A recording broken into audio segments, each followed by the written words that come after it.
Psycho cyclone, life goes in circles. My Uzi weighs a ton, but then again, it's like a rifle. I stifle competition out as easy could be, because it's boxing beats and rhymes in the place to be. With the early morning boxing reports, it happens to be my favorite sport. Yes, I'm freestyling, going off the top. When I rock like this, you know the rhymes go pop. Yo, Spirit took the old boy over. Had to go live. I fell asleep on the last one. So I got morning time. I ain't gonna fall asleep now, am I? You know what I mean? I didn't wake up too long ago. Yeah, man. Who's in the building? Got nice cup of coffee here. You know what I mean? I've got my own kind of version of coffee, you know. What's up, Anthony Mackin? Big up Anthony Mackin. Yo, it's all good.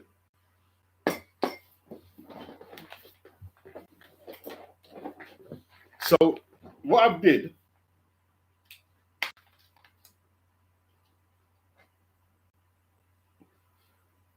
no, yeah, I am working actually. I'm going to be working very soon. Soon when I'm ready. Yeah, I'm going to be working. I'm going to be working. But you know, I've got a little time. Got a little time. Got a little time. Yeah, I've invented this. Well, I'm not even invented. Probably someone's done it before, but basically, I get coconut, whole coconut, break it up. So put that in the blender with some water, some ginger, and a bit of cocoa powder, and blend that up. Then heat it up in a pot with some coffee. And hey, it's the best coffee ever, bro. It's the best coffee ever. You can't have a drop. Yeah, that's Craig Richards in shop. But let me shout everyone out. Big up Anthony. Big up Essel with Chersel. Yeah. Hakeem. Yeah. Rob the old mongoose.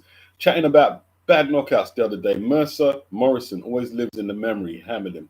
Oh, that was horrible. And the referee couldn't get in. The referee couldn't get in. And he took about 6 punches that didn't need to land. All landing flush. You know what it was, yeah? You know when something goes bad? When things go bad and when things go good, right? What's the chances Mercer can throw so many punches, right? And so much of them land flush? Because you see people try finishing people off, and a lot of the shots miss. Everything just landed bang, flush, bang, flush, bang. Like, that was a horrible knockout, bro. That was a horrible knockout. And Mercer was getting the crap beaten out of him. You know what Mercer said post-fight? He said he was getting hit so hard, he started farting in the ring. That's what he said. He was getting hit so hard. Morrison was landing them uppercut, right uppercut. But Mercer had a chin. Prime Mercer had a chin, bro.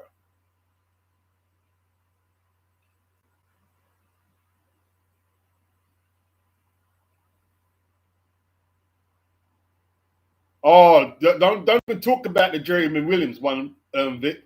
That it was like a brick in it. It was like he had a piece of concrete in the glove. Because you know what? It just it's just a left hook, boy. Out.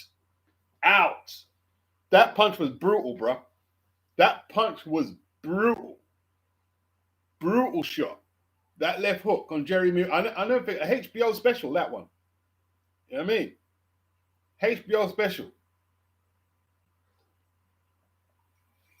That was VHS tapes day. You know when you were just rewinding back the VHS? Boy, look at this. Knocked him spark. Valero was very good. He was very good. He was dangerous. What he had was intensity, but he couldn't control it. I don't think Valero versus Manny is the best matchup, Coppin. Valero at that time Broner was the matchup. Valero and Broner would have been the matchup. At 135, yeah. Yeah.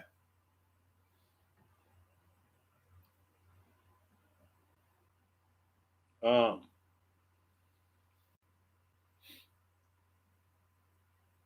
Susan M. Good morning. Yeah, good morning, people, says Susan. Big up, Susan. Big up, Mr. Pads. Wagwan. Termina. Big Bud. Kush put it in. The coffee grinder. Yeah. Okay. Is that the breakfast for you, yeah? That's my old breakfast, that is. That's my old breakfast. Tell you, bro. Crescencio. Just got off a shift. Great timing. Indeed. Indeed. Yeah, the Jeremy Williams one is just nasty. Big up Copend. Big up Vic. Ulix. Good morning. Hearn's knockout of Duran was brutal.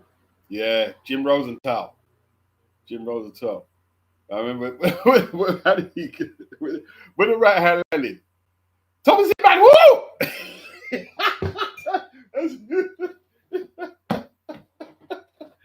That was horrible, man. That was a horrible shot. Yeah, Takalu versus Wayne Alexander. Horrible knockout. And Takalu was beating up Wayne, wasn't he? Yeah. Duke Nukem, yeah, Perez. Tony Perez was the referee in Mercer Morrison. Norton Cooney. Collins Resto. Tua Ruiz, terrible. Tua's knockout. You know that ruined him, you know? You know Ruiz used to fight in London, yeah? He fought in the UK a couple of times. And Ruiz was quite an aggressive fighter. Tua totally wrecked his perspective on boxing. He made him become very cautious. Very cautious. Tua landed them left hooks on him, bro. Brutal. Brutal. Brutal. David Tua was one of my favorite fighters, man. Because I know he could be outboxed, yeah? But when he connected, bro.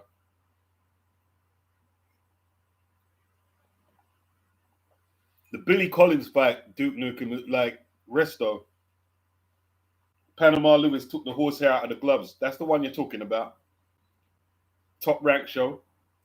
What was that on the undercard of? It was on the undercard of a big bill. I can't remember right now. We're talking mid-80s. Panama Lewis is a piece of shit, though. Very talented coach. Very talented coach. Maybe one of the best that NY had. But he ruined his reputation with the Aaron Pryor Arguello fight, when he apparently put asthma medication in the water and gave Aaron Pryor extra lung power, whatever it was. Yeah, and he put Pastor.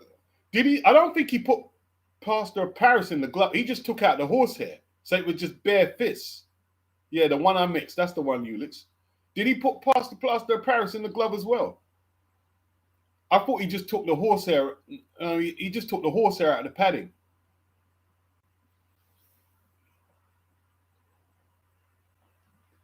But you could be right. Could be. It wouldn't shock me if he did that. Do you remember, like after the fight, Billy Collins' dad? He went to congratulate Resto, but he checked the hand. He felt the hand over the wraps. Okay, bloody hell. Panama's in the thing. Listen, Panama, not a nice dude, man. Not a nice dude. Not a nice dude. No. He's one of them old school New Yorkers. You know them old school New Yorkers that just a hood dude. You know what I mean? Like he's not British, from wherever he's from, Latin, but he's just ghetto. He's like that ghetto, old school ghetto New Yorker. Just doesn't give a shit. Grimy. He's grimy. He's a grimy dude. He's very passed away now. He wasn't allowed to be in the corner, but he was still training Tyson here and there and Zab Judah. He was still doing a bit of training. People go to Panama because he's a good coach.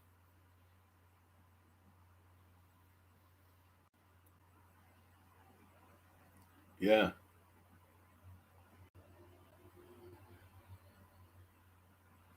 Let me tell you, this is why Craig Richards is in the shot. Craig Richards has a YouTube channel, and I watched a video he done with Johnny Fisher, who's a stablemate.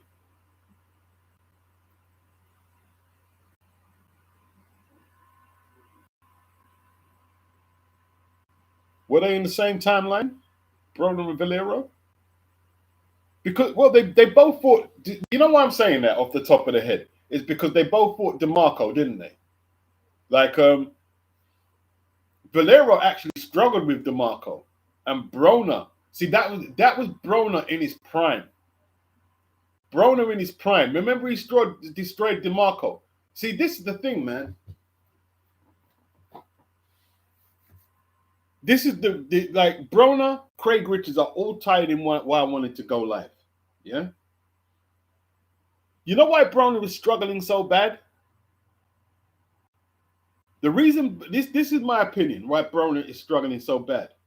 I think he's always had issues because he grew up in Cincinnati, in the hood and whatever. He's probably got some trauma I don't know about. I'm not talking about that. I'm not trying to diagnose him, but on face evaluation, yeah, when he beat DeMarco, right, he became a two-weight world champion, 130 and 135. He beat Gavin Reese for the WBA belt, and he was the next up. And that fight there, it was supposed to be a tough fight, and he whooped DeMarco's ass with that Philly shell and countering and battered him. And at that time, he was at the highest peak.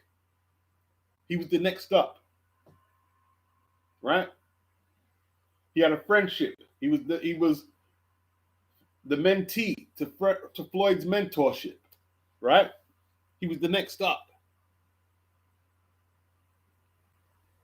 And then he had a few indifferent performances against Paulie at 147. What did he do at 140?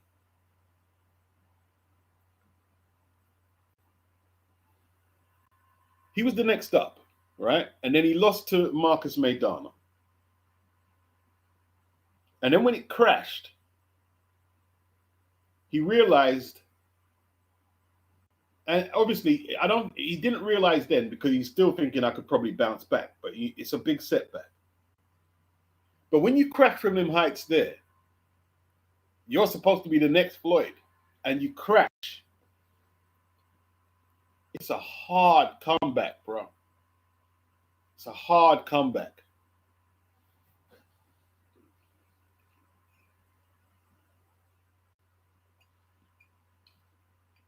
What you have to realize, yeah? Look at all the headlines Broner gets now for doing stupidness. Look at all the headlines, and he hasn't won. He hasn't won at world title level for 11 years. 11 years.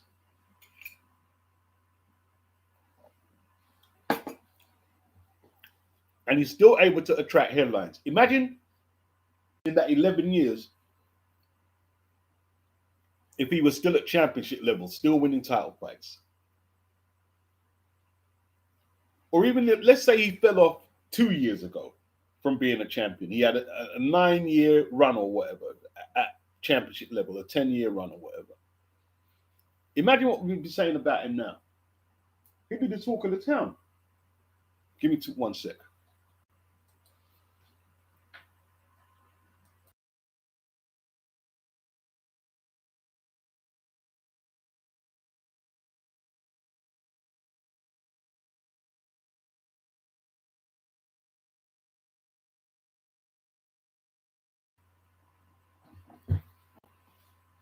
One sec, people.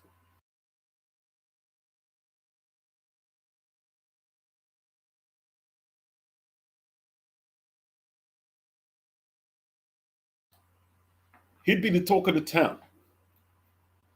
And When you go from a kid, he was basically a kid. He was winning titles in like 2021 or whatever it was, yeah? When you go from that and you crash, when you go from being invited everywhere, people want you around. You're with Floyd. Decadence, cars, women, houses,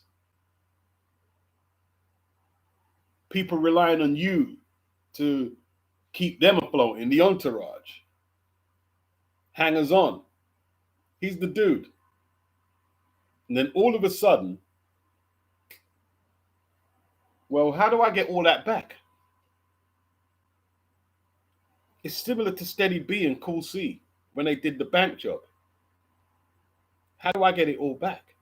And like,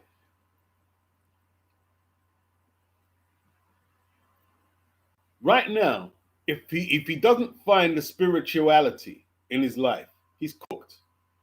He's basically cooked. He's basically cooked. Because he doesn't have the earning potential with where his skill set is now. He's 36. But he still wants to be that guy. Look at Floyd. Floyd's in his 40s. He's still training to fight. Whether he's in debt or not, he's still training. He's still in shape. Broner nowhere near in shape, man. Nowhere near in shape. Yeah? Even if the Misfits said, yeah, we need you to come and fight over there, he's not in shape.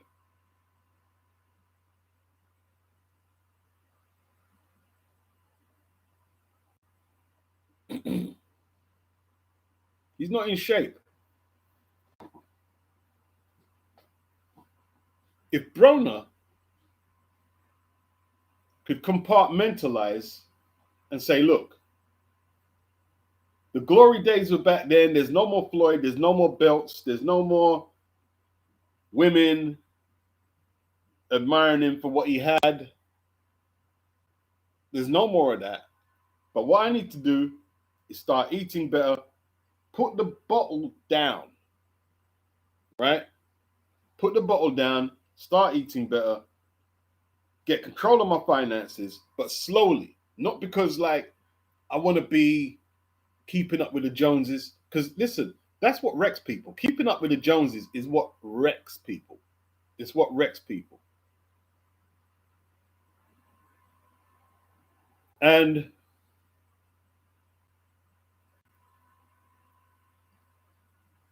I don't want to like chastise America, but America is very decadent, isn't it? Like,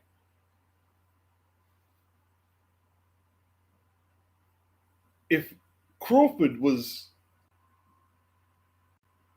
Broner's mentor, because Crawford was talking to Joe Rogan about why fighters go broke and like how they spend money on jewelry, and Bud said, I ain't dropping all that money on no jewelry.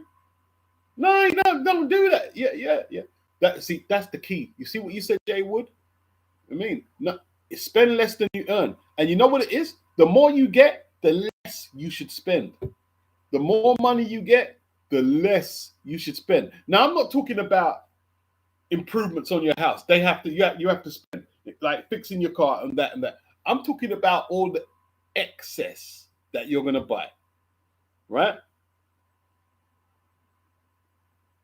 Spend less than you earn, 100%. And that's where guys like that get into trouble.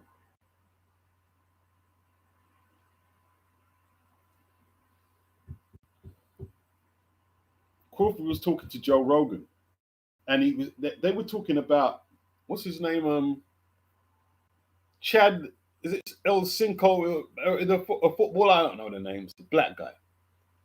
And he said at the time when he was in his prime, all of his peers were spending all this money on jewelry, on expensive clothes and cars and everything. And you know what this motherfucker did? He bought fake jewelry. He he wasn't spending all that money. Like when he had to go somewhere, like I can't remember, it was part of his job and people were spending out loads of money on these hotels. Ocho Cinco. The man slept in his car. The man slept in his car, bro. I mean, for the night, and then went where he was going. Yeah. He still got his dough. He wasn't blowing all his dough. Because the average lifespan of a NFL player at the top is 2 to 3, 4 years at the most. He didn't blow all his money. That's the one, Hakeem. Yeah, he also lived in the stadium. Yeah, that's probably yeah. In the stadium training facilities for 2 years. Yeah, man.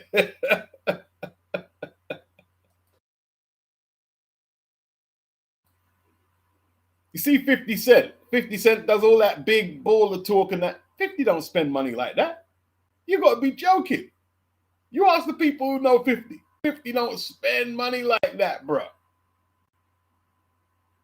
Duke Nukem, one injury and it can easily be over.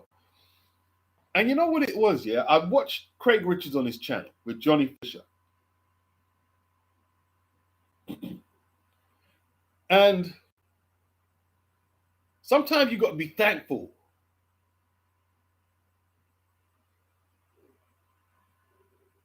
Because they're not exposed to the same influences, right? When they were talking, they spoke about how hard they train in Tony Sims' gym. That's not different to an American boxer. They train hard too. But their conversation and their language was totally different. They started going into the Bible, Old Testament, New Testament. Whether what's is lawful, but they might have upgraded it to, okay, it's lawful, but Jesus still wouldn't advise you to do it. And Craig was telling him, Johnny, why he shouldn't eat pork, the tapeworm, and you can't cook the toxins out of it, etc.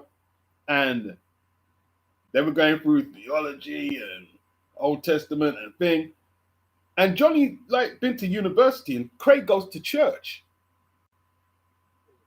And the language, they didn't sound like pugs. They didn't sound like pugs at all.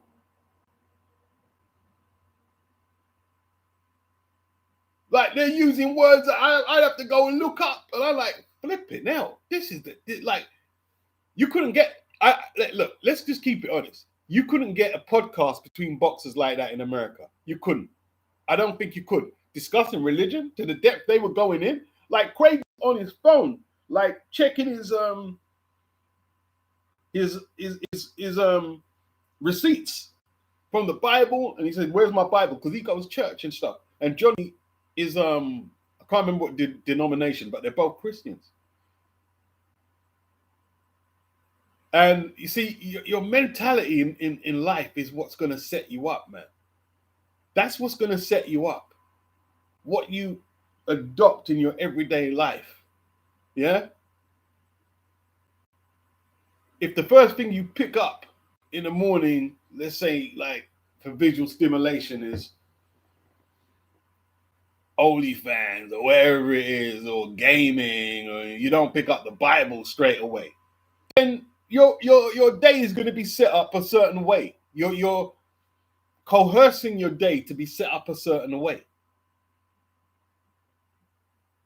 You see what Anthony said? You're not working today. So I'm thinking now, you know something? I'm going to have to go get off here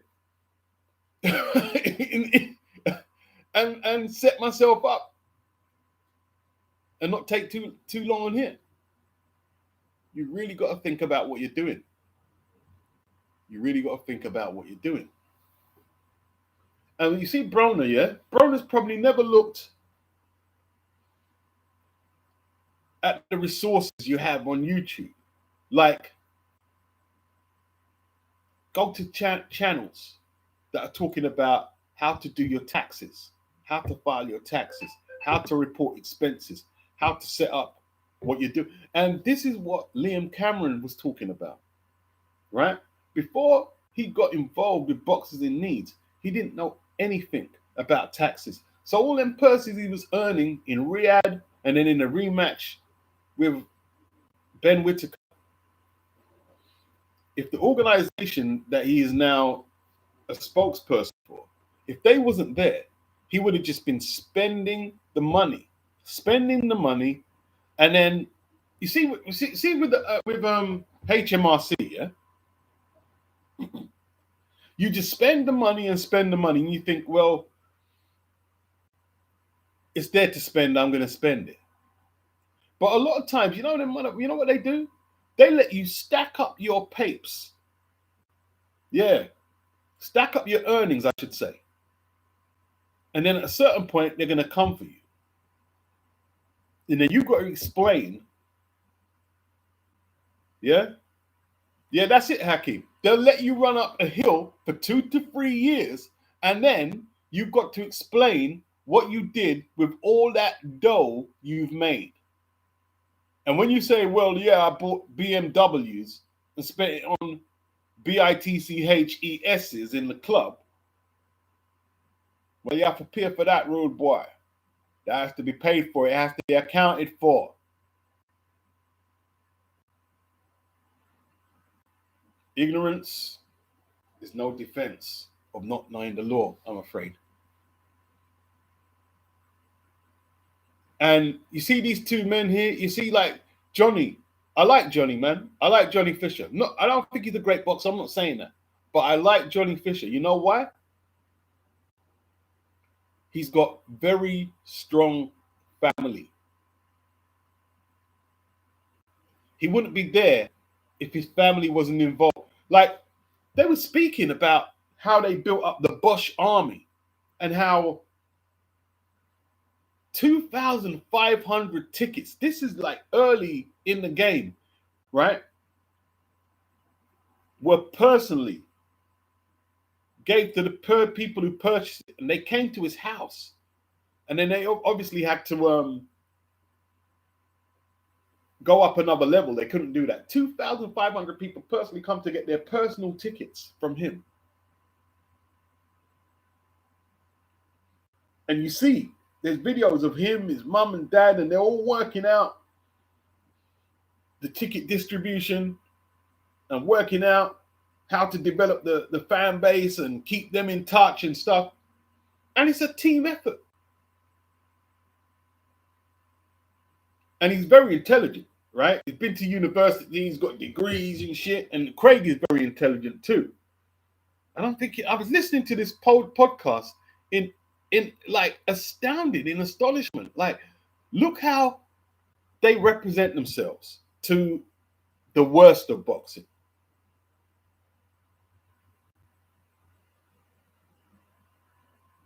And like, we should be grateful. We should be great. In the UK, I don't think we're grateful enough that there's free education, healthcare. And even if you don't get stinking rich in whatever you're doing straight away,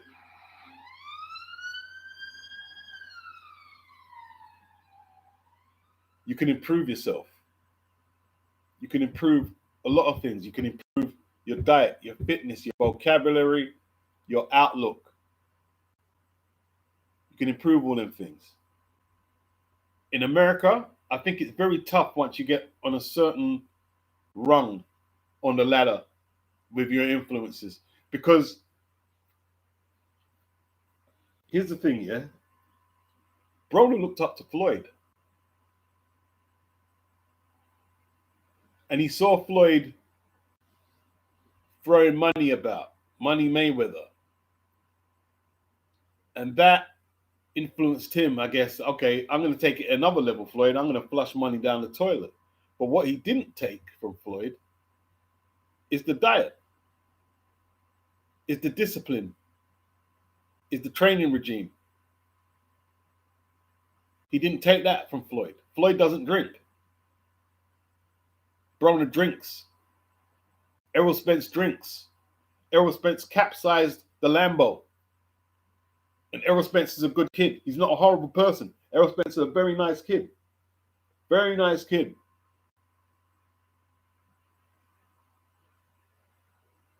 And now he's trying to get his career back together. 3 years out the game, probably lost to drink. Errol should be looking at his exit strategy right now. Errol shouldn't be there. Like, okay, I'm still gonna try and win titles at 154 because I don't like him against Tim Tszyu. I think he can beat Tim Tszyu, but then again, I don't know what he's got left. But against the Mountain Boy, I don't like him against the Mountain Boy.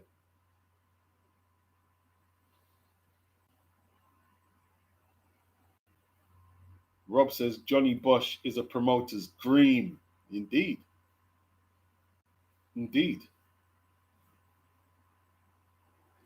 And a lot of boxers don't look at how to do that. They don't look at that.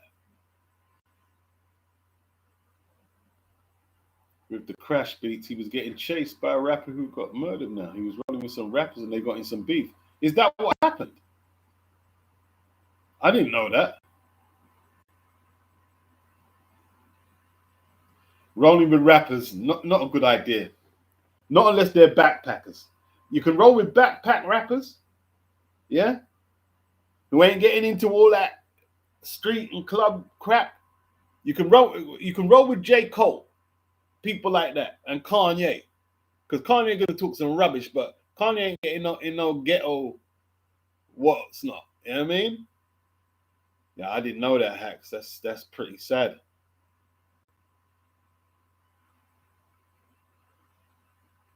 Yeah.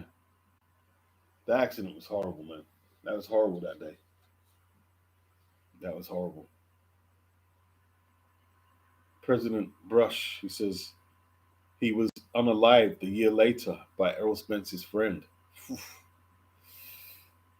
Oh, yeah, Yellow Beezy. Okay, I know Yellow Beezy. And he had beef with that guy. Wow. You see, that's another, like,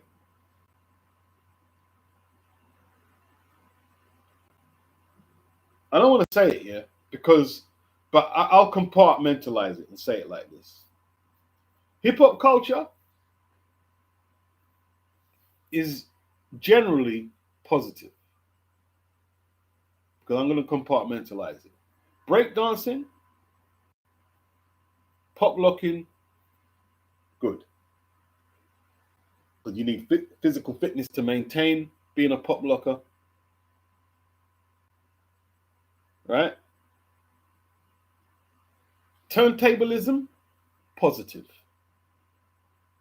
Because you've got to look after your equipment, you've got to know how to maintain your equipment, and it takes a long time to master how to cut records up and work that turntable and rock a party. Positive. Right? Graffiti art, well, spraying up walls in your neighborhood, not good. But if you just make pieces on paper, or if you've got somewhere else where you can display your art, positive. Like, people ain't murdering each other. Well, back in the day they did it over NY. You know what I mean? Like, a lot of the bombers got into conflict with each other. But the act of rap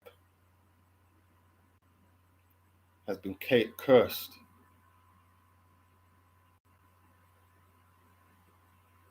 You know, like,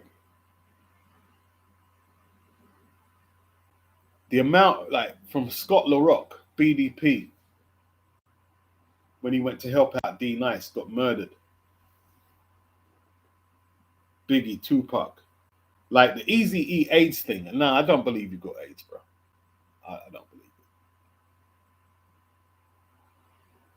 Man and man don't get AIDS like that. And from what I heard here, he went into the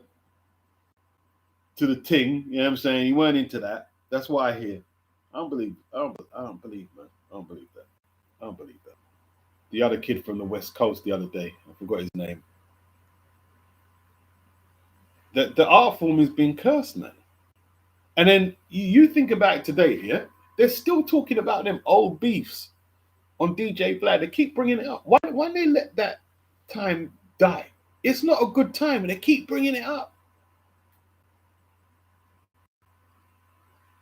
Coppin09, your pops brushed my hair. Yeah, it was very immature, wasn't it? Broner thing was very immature. Imagine Broner in that conversation with Johnny Fisher and Craig Richards. He said, "Nah, you guys some nerds, man. You talking about this? I mean, get me some drink. Get me some weed, some drink."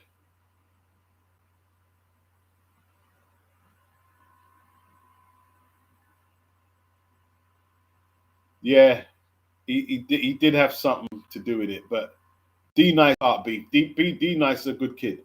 Yeah, I mean, he got into something, and Scott went to step in, and it went left.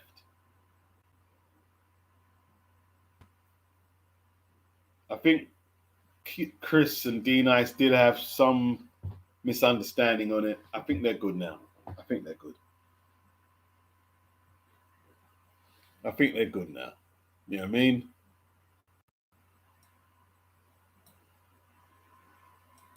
You know, the way guys like DMX, I know, like drugs, man. Like, how do you be so talented and then waste it all on?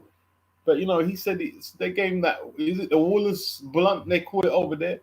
The older head gave him the Woolers blunt, and he just never got over it. He just like, and see, that's another thing, bro. That's another thing. It's the strains of cannabis. The strains of cannabis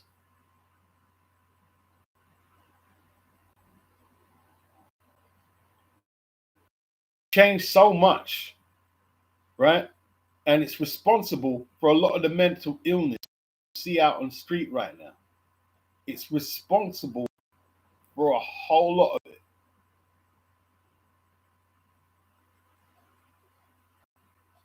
People telling me, yeah, that's the boom draw. That's not no boom draw, bro. Yeah, listen, I mean, your strain isn't supposed to have all these different mad colors in it. How did it get that? Spraying the product with whatever they're spraying it with, and you're putting that in your lungs.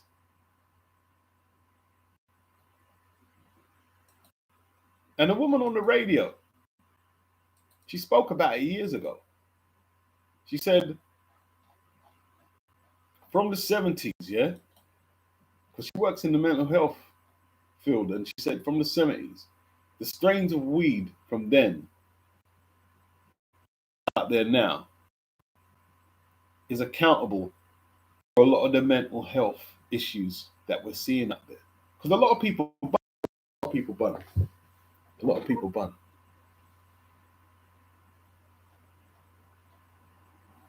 Yeah, Nipsey Hussle was the guy I'm thinking. Look at like how the man was running businesses. He was quite positive as well. I know he was affiliated, but he was pretty much a positive guy.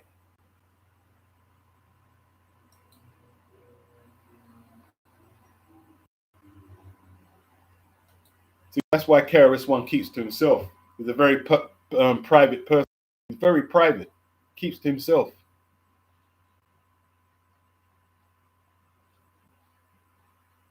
Keeps to himself.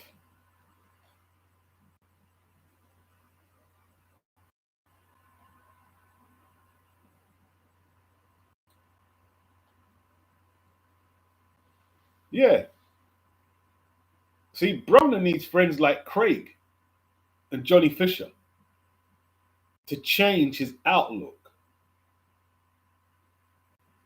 He needs but Terence Crawford probably couldn't bear to have Broner around him. Like I remember Errol Spence said he didn't like Broner. He didn't like being around him because Errol not a bad kid. Errol got into some stupid shit. Yeah, he drinking that, but Broner,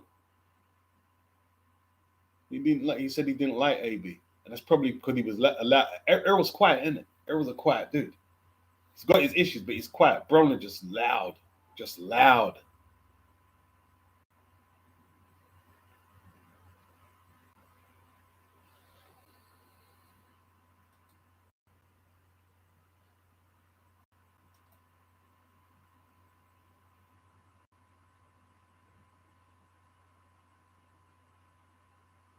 Wow. Same. What they really want is what those things represent: perceived status, validation, access to women. Essentially, people dying over feelings they want to feel from others. What a waste. Shaking my head. Great comment. Hakeem says, thanks, Beats. I would hope so. It's been almost 40 years. It was pretty sad. I can't remember all the details to that case. Scott LaRock. He was the first. I'm not saying say person who got murdered in hip hop. I'm not going to say that. But he was the first major name who died from gang violence. You've got Jam Master Jay. Remember Jam? That was just sad, bruh. Man got popped. See, he got caught up in other people's crap as well. Yeah, who was it? Is it Larry? Is it Larry Davis? It was D Nice and Larry Davis. Let me go look up the story if I can find it out, actually.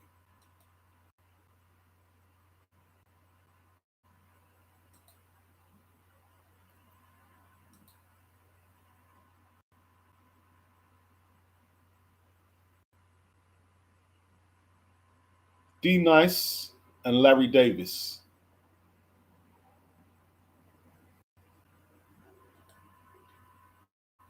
Let me see it.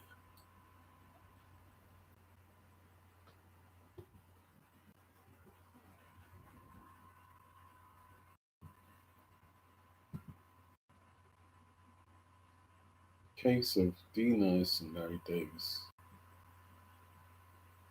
Yeah, Larry Davis, he popped 6 officers. He was a bad man, isn't it?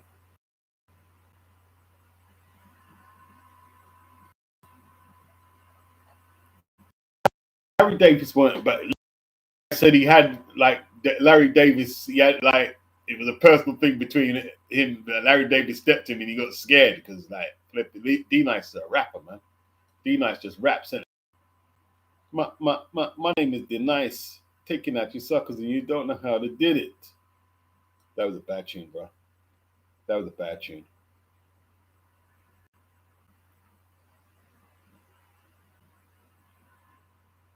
Coppin09 says Jai needs to be at the fight tomorrow and step in the ring post fight and call out the winner. It's probably his final chance to get a big fight at Cruiser anytime soon. Being at the fight is not enough.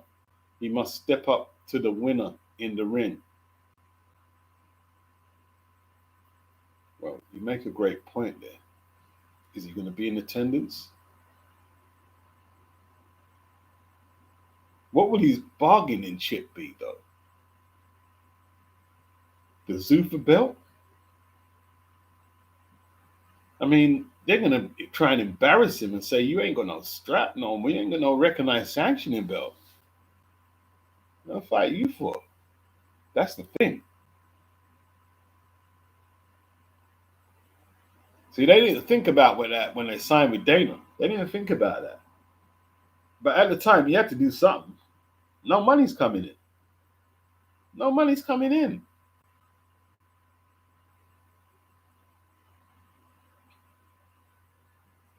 Yeah, he's probably like Ulick said, he's probably going to fight the winner out of CBS and Ryan.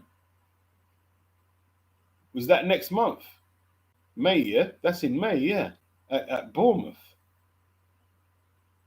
Duke Nukem, Wardley versus Dubois.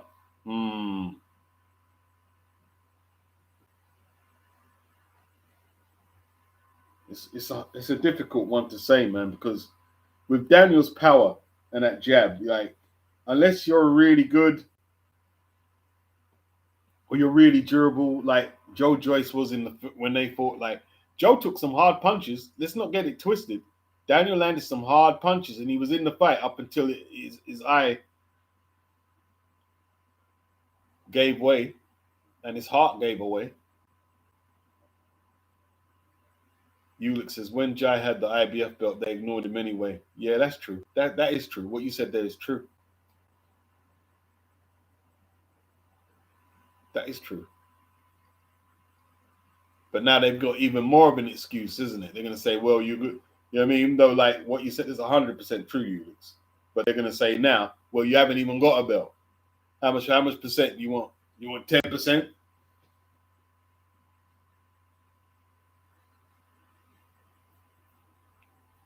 Why aren't they trying to get that Noel ain't giving up his strap.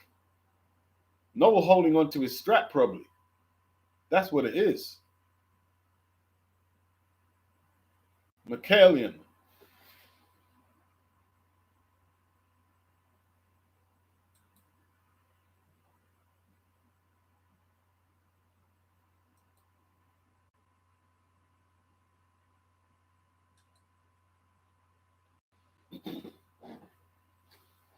Yeah.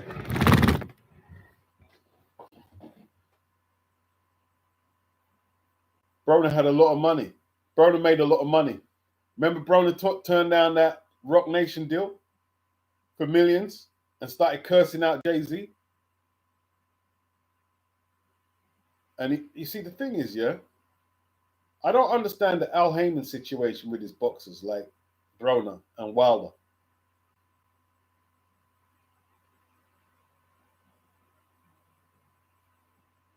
Because when Wilder turned down that deal, yeah, at the Zone, he left 120 million on the table, according to Shelley Finkel, because they wouldn't tell Shelley how much Joshua was getting. And they said, we can't disclose that. And they walked away from the deal. And Ludi Bell is still sour about that up till today, right? Then you hear Wilder just a few years back saying the promoters need to pay us our money, not when they feel like it, months or whatever later. We want our money now. And he was obviously talking about Al Heyman. And here's the thing, yeah? How is it Shelley Finkel wanted to know what Joshua was being paid? Why did he want to know that? And I asked that because when you're doing deals with Turkey, your deals are done separate. The fighters deal with Turkey separately. So Wilder wouldn't be going to Turkey for the Joseph Parker fight saying, what did Joseph Parker get? Shelley Finkel didn't ask. Do you think Shelley Finkel asked Turkey how much Joseph Parker or Zhang was getting? No, he didn't. He didn't. So why didn't he do that there? Why did they do that with the AJ fight?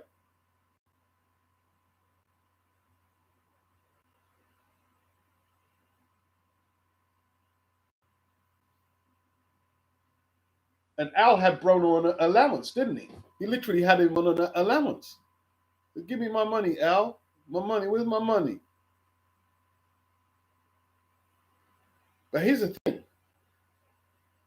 We can throw shade at Al Heyman, but he probably saved AB for years by giving him an allowance and not allowing him to burn out all the money. He would have probably been finished years before if he had just gave him the whole purse. But it's still shady business because he must have separate accounts and stuff, Al Heyman, where he's able to, because it's surely illegal to hold on to the fighter's purse.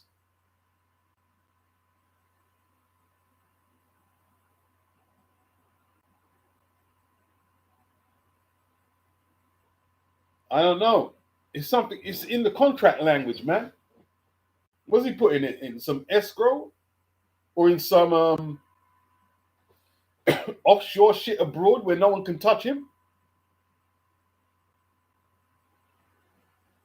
Ian Ward. Hope you're well, Beats. Brother, could Benavides go to heavyweight after Cruiser and do any good? Well, he's got to beat Zerdo first. Let's not ignore Zerdo. I've got it being a competitive fight. But, nah, I think he'd be cooked at heavy. I think he'd be cooked at heavy, personally. What's up, Tone?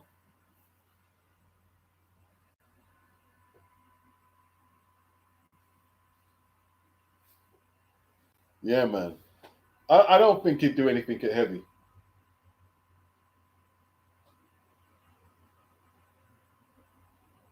Surely the Ali Act they claim is perfect already covered this. No. Al Heyman has doubled as a promoter. See, here's the thing, yeah? Right? If Lou DiBella was representing Wilder, right? And he was told to go make that deal at the zone. And then they went over the top of Lou and said, no, we're not taking the money. We're not taking. What is going on? What came out from the recent case where Floyd is going after, is it Espinoza and Showtime? Is Al Heyman his advisor in some capacity? Some say promoter, which is an infringement of the Ali Act, a potential infringement. And he's also an attorney. It's all in the contract. He's an attorney for Floyd as well. And Floyd can't actually sue him. That's why he's gone after Showtime. He actually can't sue him. And the Zuffa have a similar arrangement in their contracts. If you're dissatisfied, you cannot take them to court. This is what I'm saying. Like, people are saying, oh, it's exploitation. No, it's not exploitation. Go and get your contract looked at and see if it fits you. It's not exploitation.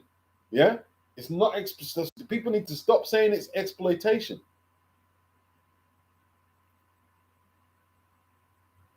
It's an option. If you need the money now and you're not thinking about if you become an endorsement friendly fighter and stuff like that, it's an option. Anthony Mackin says Benavidez doesn't have the punch power to campaign at heavyweight. I wouldn't have thought so. I would have thought he'd be cooked at heavy. At tone, I don't think the only advantage you would enjoy at heavyweight is punch output, possibly. Yeah, but here's the thing, Tone, man. Are you going to want to throw 6 punch combinations in front of people who punch like Joshua and Zhang? You know what I mean? Not even Usyk was throwing 6s at Joshua. He was throwing 2s, maybe 3s. You know what I'm saying? Like,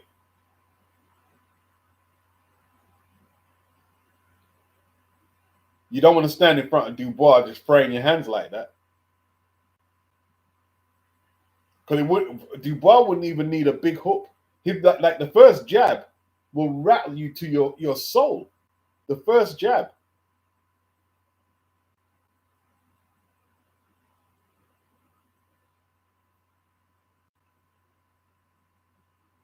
It's interesting though.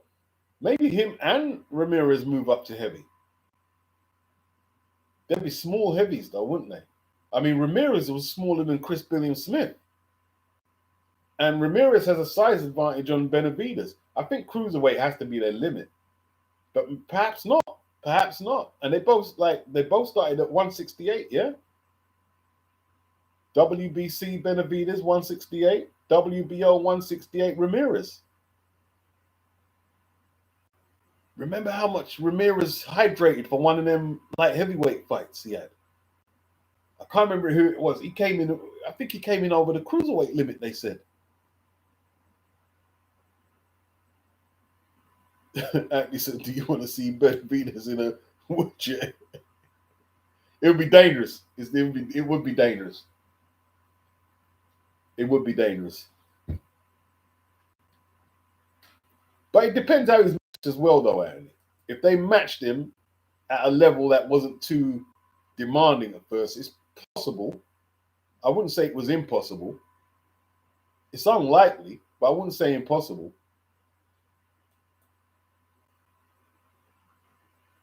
Probably wouldn't be the best idea, in all truth. Probably wouldn't be the best idea.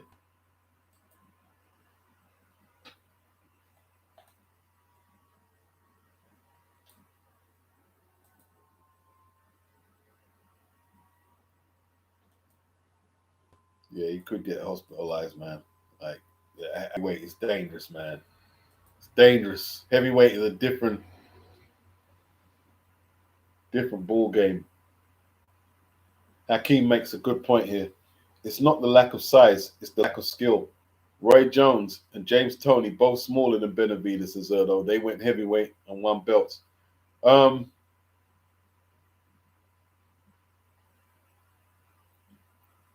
Roy Jones had one fight there, Hakeem. He had one fight. And Tony did get popped after he beat Ruiz. He got popped for steroids. But Tony had some good wins, man, at heavyweight. Holyfield. Who else did he beat? He beat the guy who knocked out Audley. He had some good wins. He had 2 fights with Sam Peter. They were good fights, man. The first one was really good. Benavidez versus Alan Babbage be a firecracker, Ian Wood. No. I think Benavidez would smash him to pieces. Babbage is finished, bro. After Boscher. Remember Boscher took him out in 30 seconds.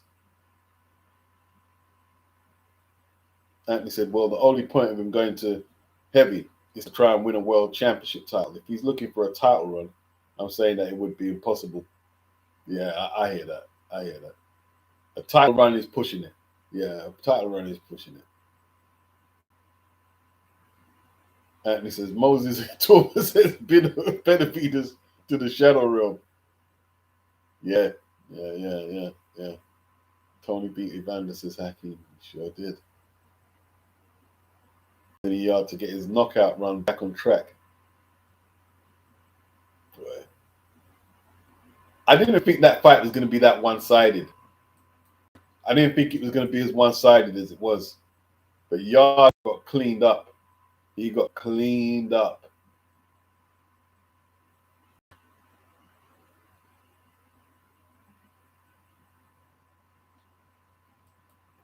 Boy. What about Yard? Is he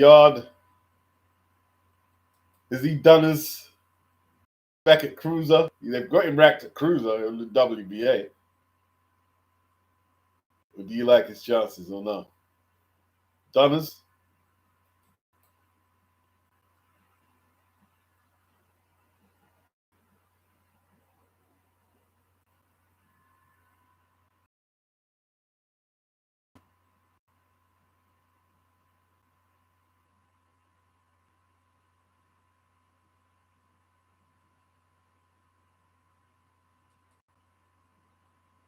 Wow. De La Hoya and Chavez facing off more than 27 years later. They still got beef. Nah, they've just got some competitive carryover still for this smiling. Chavez hasn't put on a pound, has he? He hasn't put on a pound. Man, still look at his. He's still a boxer. He's always that's what his trade is, and you can see his trade in his physique. Chavez, did you see him the other day? The other years, a few years back against Camacho Jr. The moves, he was just smooth, bro. He just bad. He just what? Chavez Senior.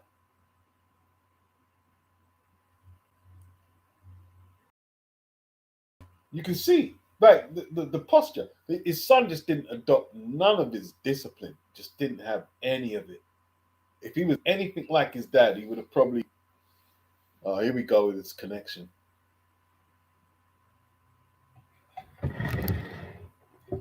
This connection thing, man, is crazy. Benavidez could maybe win the Bridgerweight title to gain another strap. Nah, there's no use to Benavidez Bridgerweight. When's the last Bridgerweight fight? Anthony says Roy Jones knew better not to stay at heavyweight. Well, he turned down a bag to fight Tyson, and remember Tua. David Tua was his mandatory, and it right, dropped the belt tonight. He dropped it out. He wasn't getting. He didn't want no Tua. He didn't want no Tua, boy. He said no. I don't blame him. I would have went back if I was like him. Well, I tell you what, Chris Bird done a great job with David Tua. Great. Remember that countering he was and the pivots. That's his best performance. He boxed like a done that fight there. I'm like, wow, I thought two was gonna knock him out. He didn't want to catch them 2-11 hooks. Right in there.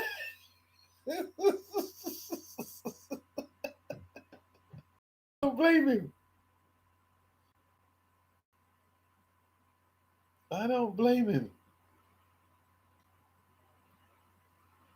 The art about took the best out of Yard, says Ulix. Yeah, that was his last crack at the big time. Yeah, yeah. And you can see that, right? Because the rubber match with Lyndon Arthur. Remember the second fight? Arthur got brushed aside. Yard damaged him. And then the third fight, it was life and death. So that Arthur Abrams. Tone said, smart move, avoiding Tua. Nasty left hook, disgusting. Yeah. Or something.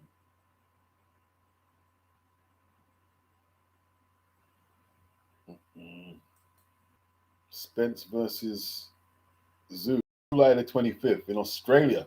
See, the American fighters are having to travel now. They're having to travel.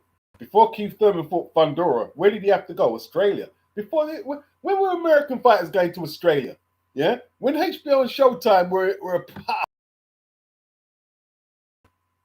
they'd have to go to Australia to get the bag.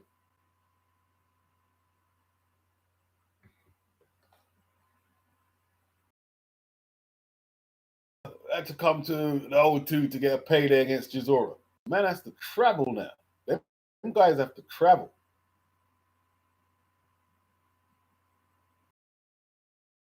Planned exhibitions against kickboxer Mike Zambidis. The IRS notified him of its intention to have his US passport revoked due to an unresolved, seriously delinquent tax debt, upward of 7.2 million.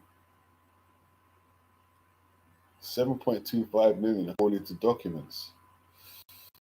Boy.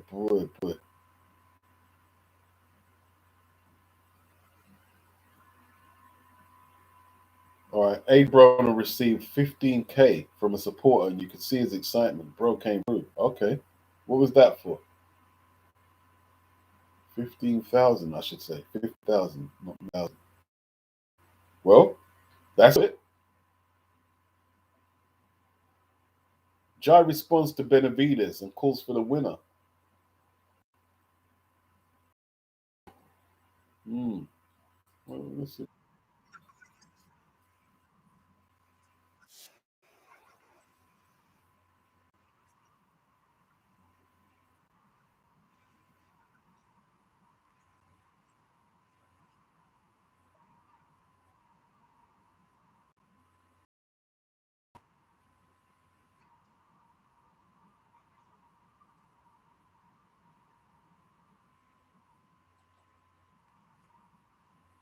Well, Benavides done a lot of talking. He said, "You guys talking about fighting the best of the world and then don't do it. You're getting a lot of money."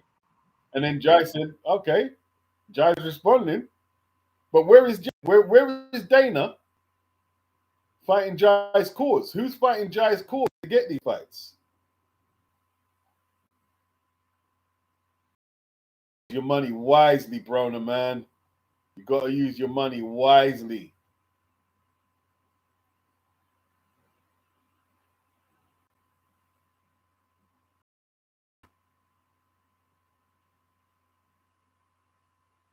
Okay, Zach Chelly is going to fight David Morrell on the undercard of Wardley versus Dubois.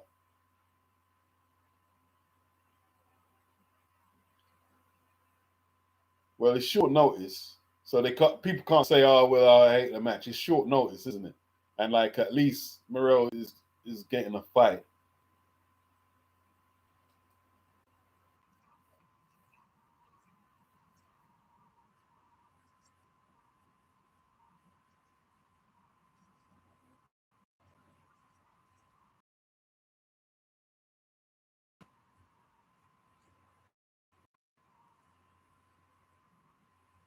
So they asked Fabio Wardley what Daniel Dubois would be if he wasn't a boxer. Fabio said that's disrespect considering what he's done. He'll address that when they fight. Yeah. Record high purses for Nakatani and Inoue. Doesn't say how much though. Not that I really care anyway. So Teofimo Lopez is in Sheffield. He was in Sheffield with Dalton Smith and Grant Smith.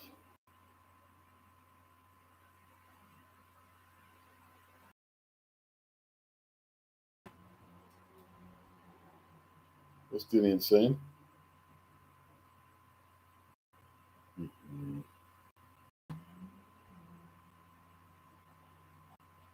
Flushing money down the toilet, bro. Man, that's crazy. That was crazy.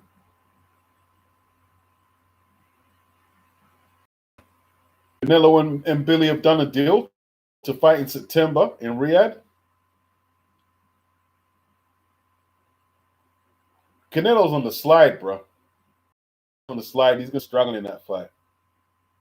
He's gonna struggle. He's on the slide.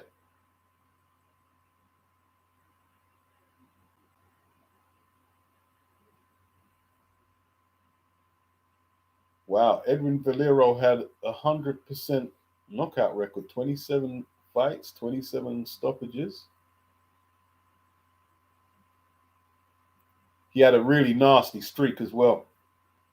I saw him sparring years back, man, in a documentary, and he banged his sparring opponent with a shot, and he was incapacitated on the ropes, and he just Yard versus Arthur 2 was his best performance in my opinion, boxed to his strengths. Oh man, his connection, man. Yeah, that probably was his best performance. The Arthur 2 fight, yeah. Anthony said, men who put too much stock in their image won't really go to dark places in the ring. And I see that in Yard, added to the fact he lacks the skills. Yeah, see, Yard spent a short time in the amateur system. He showed his potential by winning a Haringey Box Cup. But only the Fabio Wardleys and the Tim Witherspoons and a few others. There's a few others who didn't have extensive amateur careers who can overcome that. But there's not many. Yeah. So I'm taking you're not a fan of the braids, the Anthony braids, Anthony. Ulix. I thought David mentioned he is moving back down to 175 after his bout with Zerdo. And Zerdo talked about retirement. Oh, right. Zerdo looking to get out. Man, Ulix, David ain't getting back down to 175, bruh. Nah, bruh. You're not getting back down to 175.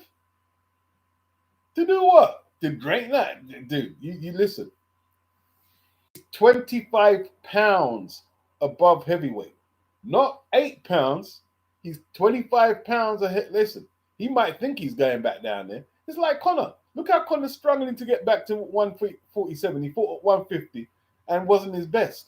Yeah? They can't play with them weights like that, bro. Ulix. I thought David mentioned, yeah, I'm not sure about the Ulix. I don't see it. I don't see it. I don't see it. And maybe you don't. You know what it is, man. Maybe do you see why he jumped up? See why he jumped up? There might be a Russian that he don't want to fight. Washed his opponent not too long ago. Did you see what Bivol done to Zerdo? That's Zerdo's only loss. Did you see what Bivol done? Did you know Zerdo to beat Bivol? He's too big, isn't he? He's gonna rehydrate to 200 pounds, mash up Bivol. Man got styled on. Zerdo, I tell you what, yeah, I became a Bivol fanboy after that. After watching that performance, I enjoyed that boxing performance so much. I became a Bivol fanboy.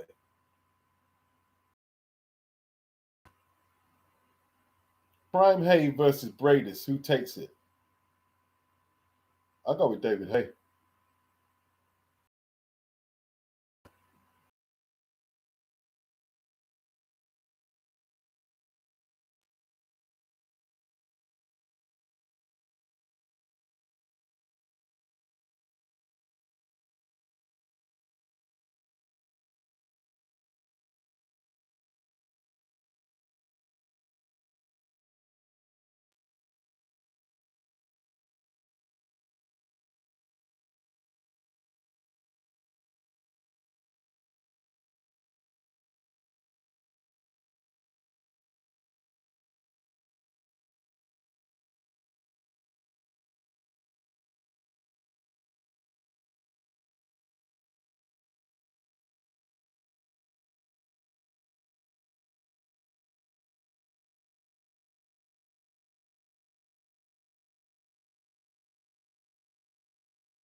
Yeah.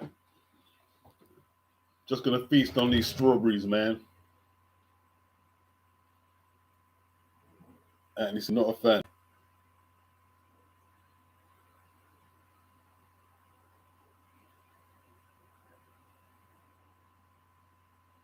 Units outstanding.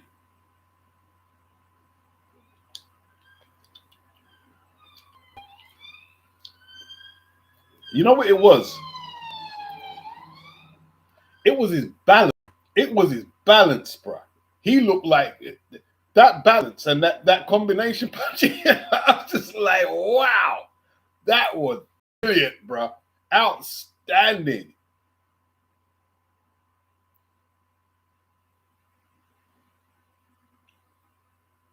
Yeah, flaccid energy. I did see it. David's a tough. Um, the South Londoner, innit? You know what the South London man is like, innit?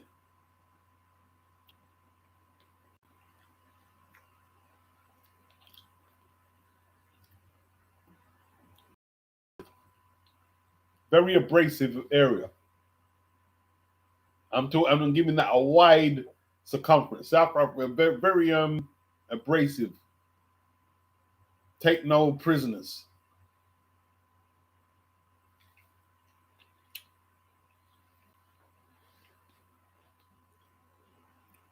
Hey, he's suing ITV? I didn't know that. He's not happy about something.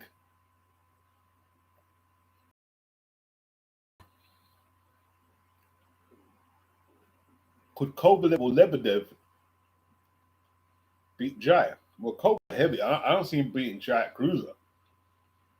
Lebedev is a cruiser.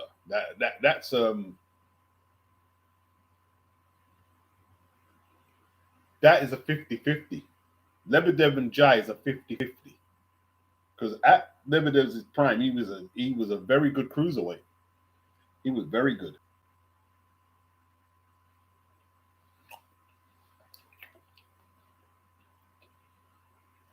That's actually a 50-50.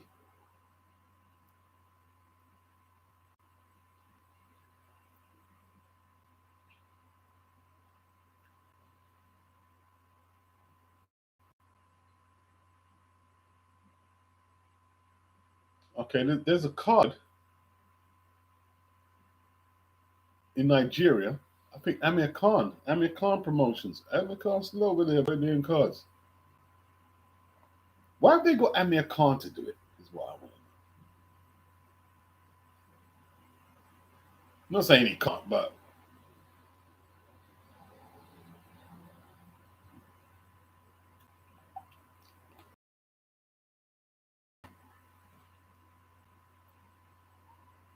get your facts right. DW me on how the game works out, pal. When the fight happens, we will revisit this. Okay, someone is been at Hamza Shearers and he's reacted. Is it Tokeru on Twitter? Shiraz talked to Canelo for ages. He then pulled out of the Mbili fight just for Canelo to fight Mbili. He's now fighting an undercard guy. Yeah, but it's for a title though. He's fighting on that. He's fighting Bijek on the kickboxer. Shiraz wasn't too pleased. Facts right. DW about me or how the game works out, pal. When the fight happened, we will revisit this. Okay.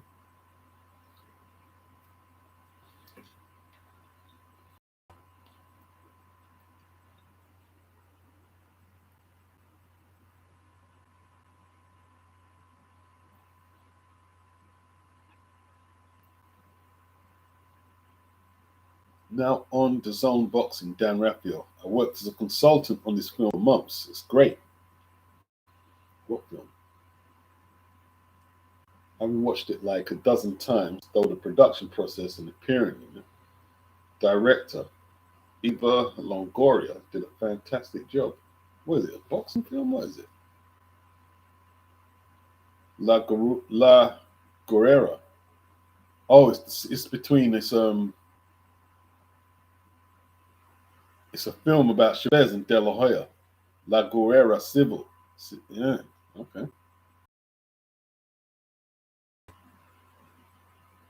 Steve Kim is talking about it as well. Yeah, I'll probably have a look at that at some stage. Hopefully, it's on Netflix, boy. Now I've got it now and put some good stuff on there. No, it's on design. It's on design. It's on design. All right. I'm looking forward to it.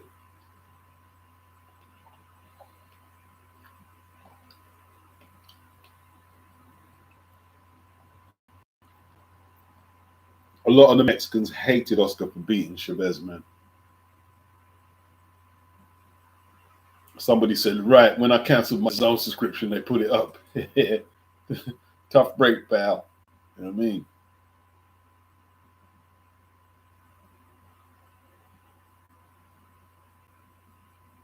This Adam Thomas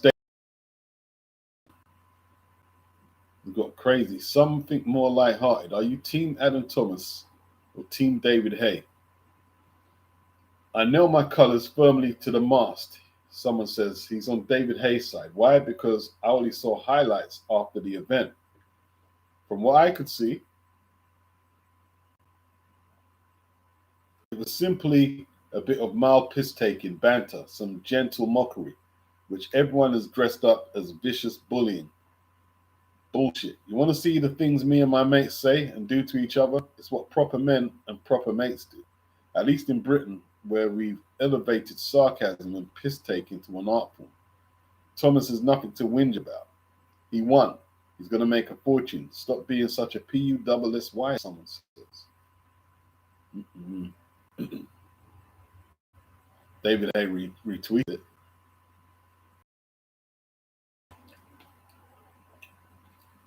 And he responded saying, you're in the 15 to 20% of sensible people who see reality for what it is, from the Karens of the world, but that just confirms your seeing sense.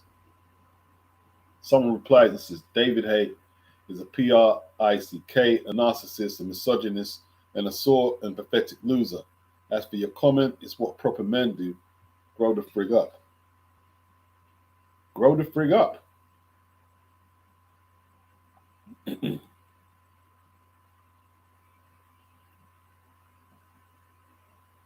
Hey, listen, it was bullying, but this is part of being a man. Getting bullied for some is part, and like your job is to overcome the bullying, stand up to it, and move on. It's part of being a man. It's part of male culture. You know what I mean? And it was only verbal bullying. Nobody took nothing from the guy.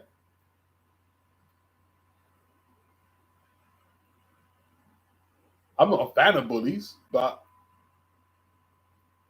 I understand the pecking order.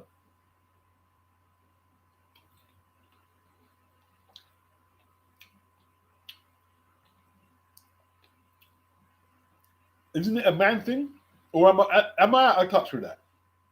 Is my age showing when I'm saying, actually, listen, I'm actually glad I got bullied. I wouldn't tolerate it again, but in hindsight now, I'm actually glad I got bullied.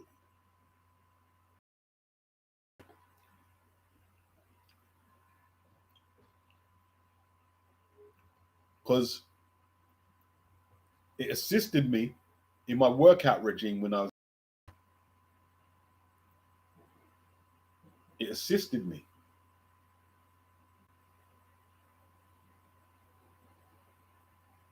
Anthony said he was racially bullied in the workplace 20 years.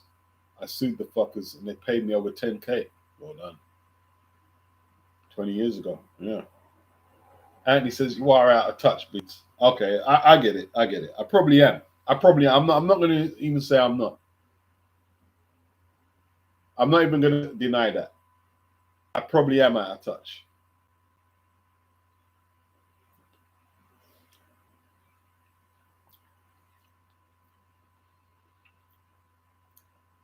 Let me try and explain my perspective then. I mean, you're from Yard as well. Now, your bullies won't want to see you now, obviously, now. No. But my dad didn't get bullied by other kids, but bullied him, and pretty badly. And I found it out from my aunt. Rest in peace, Aunt Margaret. Um,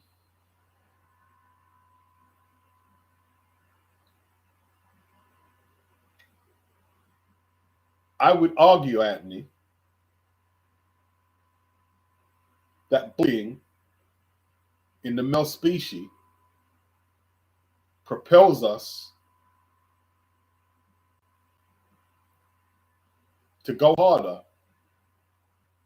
at getting money, partners, resources. It develops resilience, and it could also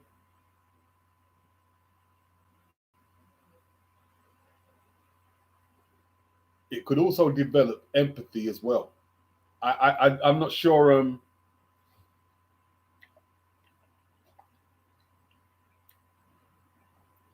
I'm not sure how we eliminate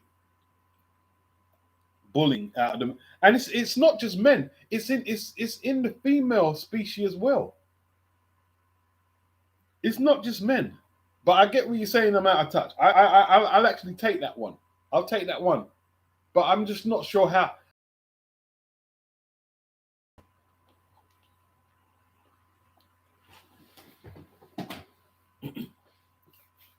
I used to play on the Tiverton estate when I was a kid. I was about.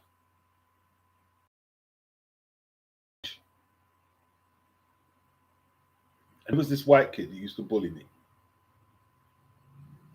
He was a bit older than me. He started bullying me, calling me names,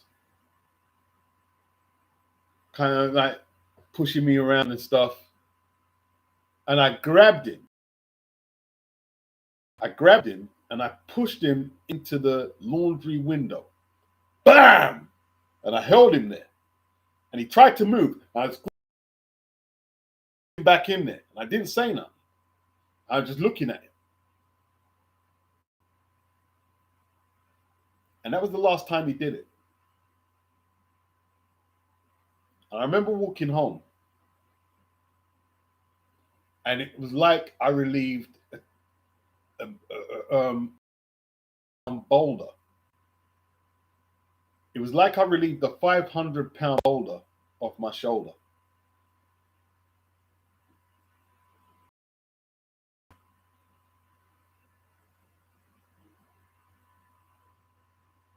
And it was an important day.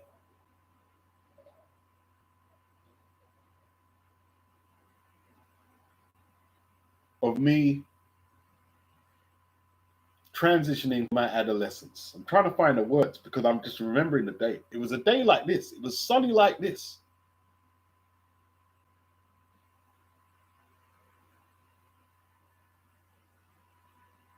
And he said, I can't do the prison time for them. Well, see, that's the thing.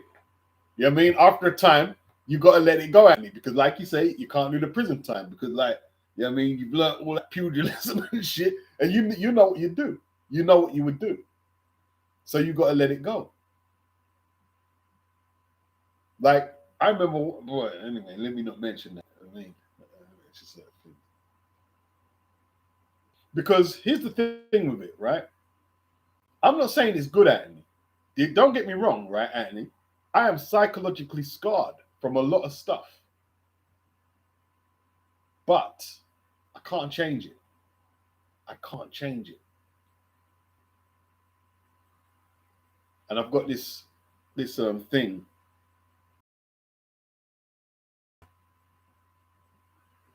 where it's 100% accountability, where I literally don't try and blame anything on anyone else. And it's stupid, really.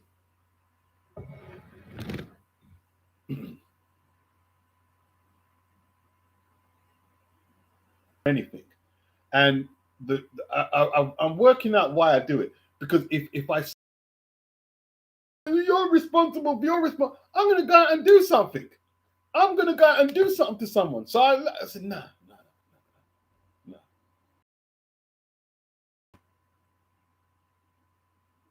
Tone said his heart always went out for the victims of bullies. Some of my family thought I was weak for that. Yeah. Um, I remember I stopped this kid in school getting bullied. He was a year below. He was a year below, and I didn't even know him. And I saw him being bullied all the time. Like, and after a time, I stood in front of the bullies, and they people, what are you going to stop it for? I said, well, boy, I'm just sick. You know what it was? I was just sick of seeing the kid get bullied, man, and no one doing that. I just got sick of it. I got sick of it. But I went to all boys school, and that wasn't encouraged. It wasn't that what I did wasn't encouraged. It wasn't encouraged to do that, and that's what you see. Tony's saying there. Some of his family grew up in a family of tough dudes, right? We're saying no, don't get involved. Don't get involved. No one can afford the criminal record, Annie. Let's face it. No one can really afford it now. You want to go prison your age here? I don't want to go prison. Flipping hell. I would hate that. Oh, especially over something like, man. Anthony said, I'm proud that to this. You know what I mean? You want to keep it that way. This bloody connection. This connection on this thing is crazy. So, what about if your son is being bullied and he comes back and tells you he's being bullied not by a whole load of kids, there's one kid, or your daughter? Do you go into the school, do you tell your son to deal with it yourself?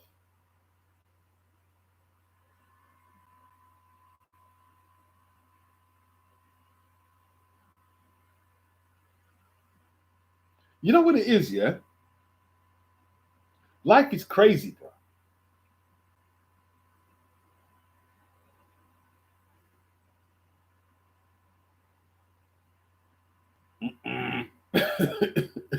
At least imagine.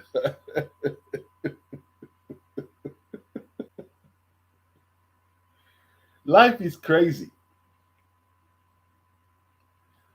I saw one dude, and he's a little couple of years older than me, yeah?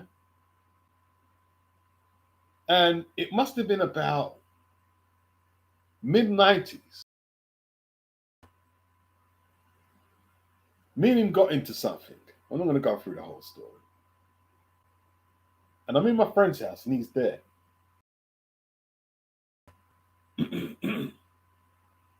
You better mind I don't punch you up, do this and that, and blah, blah. I said, over what? And then he told me over what, and we're talking about it. And then, he calmed down. My friend calmed it down. And I didn't say nothing. I left it. Then I said, I can't stay in the house with him. Let me get out. And then I saw him a few other times, and he was trying to talk to me like we're cool. No.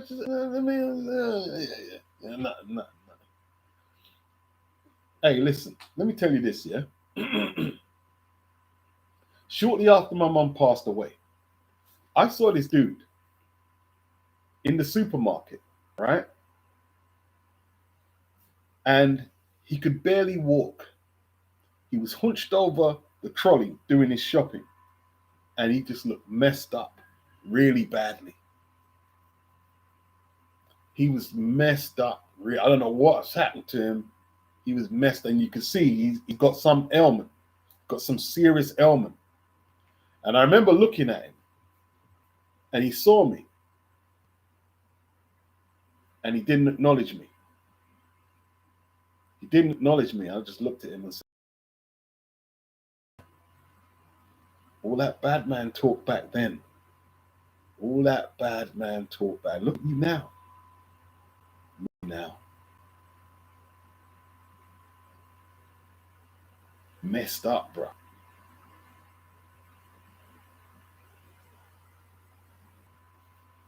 Yeah, I think yeah, like dads and daughters. You don't want to mess with a dad's daughter. Nah. No good idea. Not a good idea. They're gonna come extra hard at you, innit? With your son, you're gonna go, yo, go and deal with it like a man and all that. But if it's the daughter, then yeah, yeah. The girls, right?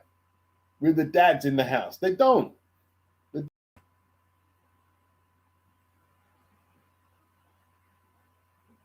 Tom said, when I was really young, say about 11, I was getting bullied by a group of kids. I went, oh, yeah, yeah.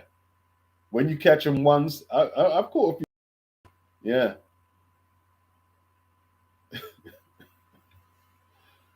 yeah. I guess what I would say, Anthony,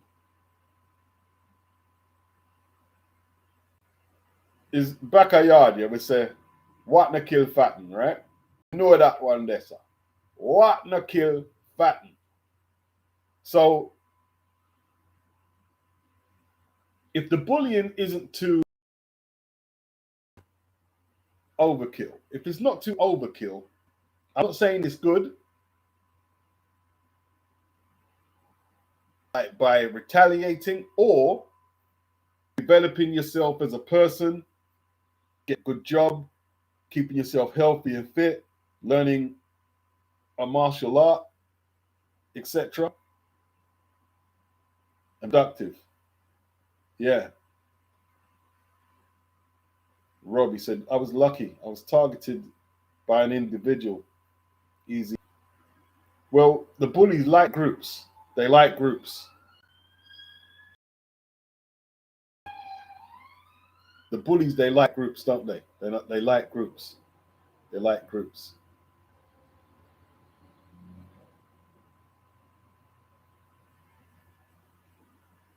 See, the thing is, went to boxing gyms or to martial arts classes after they get bullied. So that's one of the reasons they had boxing in the school case to tell kids how to teach them how to defend themselves.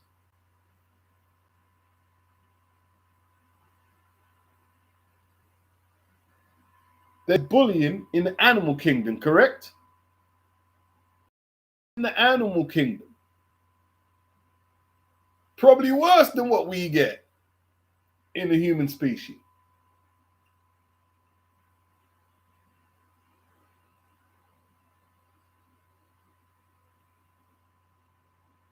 Yeah, boxing training, it does develop the confidence, Anthony. I'd agree. It does. It does. It does. Because like, you know, I never used to like doing cross country. I used to hate it. And then that some of us want to do extra cross country. What I mean, like not do, because by this time they stopped doing cross country. We said we want to do some cross country ones. The football team. And I went from the kid who used to lag back and walk around. I wasn't winning because there was better cross country runners, but I stayed with the group. I stayed with the main group, and I was running all the way through. Sometimes the lactic acid burning up in my ass, but I said, "Now I've got to complete the run." See, when you have focus on things, it's totally different. And sometimes the focus has to be from fear. And bullying puts a child in a predicament of fear. It's fight or flight. You know what I mean? Got to get fit, got to get stronger.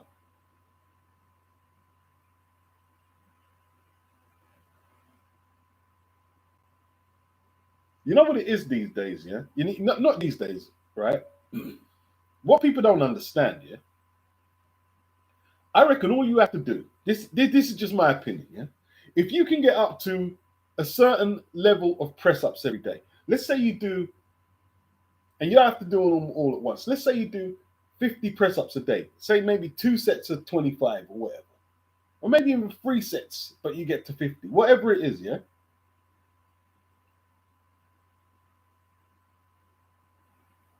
Maybe a bit of jump rope. And you do maybe just a little body sparring at a gym, because you don't have to do full contact sparring. If you get into fights with most people, if you're doing that, you'd win most of your fights. Not all of them, but most people can't fight. Most people cannot throw a punch, do not know how to hold the shape for a little while. They can't fight. Most people cannot fight. They can't.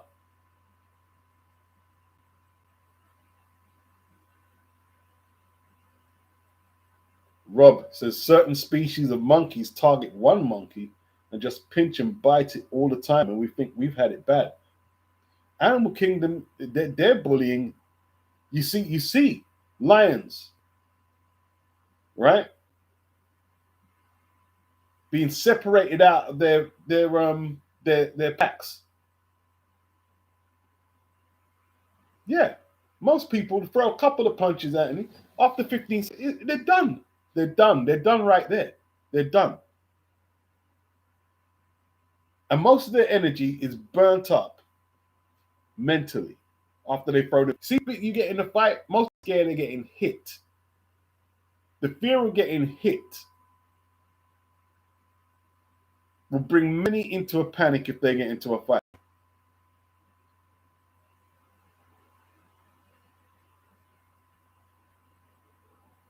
Like I had a fight with this guy. I don't know where he's from. I think maybe is he Eastern African or whatever.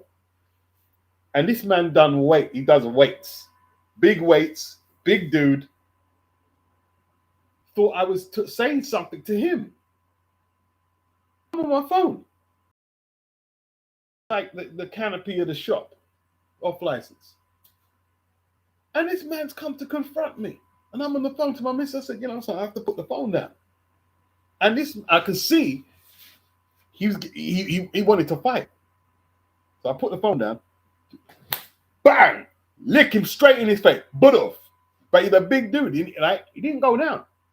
But it shocked him that I thumped him. You see that guy? He's used to bullying people.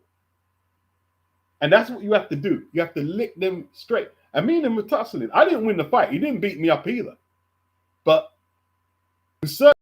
right? They get their own way. They intimidate people. They bully people, and they're not. You see the shock on his face when the lick clapped him in his face.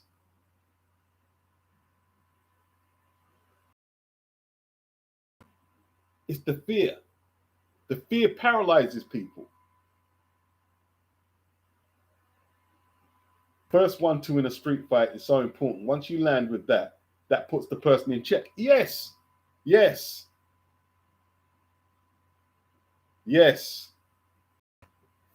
That's what it is, man. It's the fear. It's the fear factor. It's the fear factor. But you know what it was? I was scared. Right? But I said to myself, if I let him wail off on me, and I didn't have much time to think, he's going to smash me up. And I didn't let that happen. I said, no, I'm not letting that happen. Not letting that happen, bro. You know what I'm saying? I need no posse with me, no thing, no weapon. I'm not letting that happen, bro. Not letting that happen. And I see the dude, I don't see him anymore, but I used to see him a few times after that, yeah? And you see when him see me? You know what I mean? Yeah, man got to give me an acknowledgement. Yeah, you're damn right. Because you're not bullying me, bro. Yeah. You're not bullying me. You're damn right. Man had to give me an acknowledgement. Not used to that.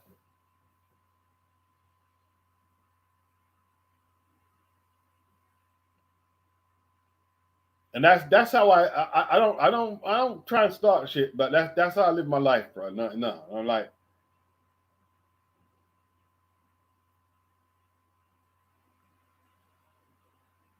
keep it simple. Simple passing game, man. Simple passing game. You know what I'm saying?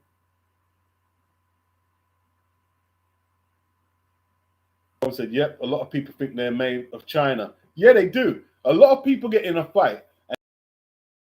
And no, you won't. See, the thing is, as a species, we're way more resilient. We're way more resilient than we're being conditioned to think. Right? I think it's so easy for us now. Like, yeah, oh, I'm not going to cook today. I'm just going to get takeaway. Yeah, you're going to buy a whole load of fried crap and put it inside your body, and it's not going to make you feel good. It's not good for you mentally. Doesn't help your thinking process. Doesn't do anything for you physically. It's not giving you the nutrients and proteins to sustain you. You know what I mean? Oh, and then after that, I'm going to smoke a whole load of cigarettes and then watch a load of crap online. And then, you know what I mean? You got the guy on Celebrity. David's bullying me. I mean, look, dude, you won. You're going to get all these endorsements and sponsorship. He didn't put a hand on you. He's a former heavyweight and cruiserweight champion. If he was really bullying you, yeah, you'd be sipping for a fucking straw today. You wasn't bullied. It was television banter. Because if it was really bad, the TV, the people producing the show would have stepped in and took David out.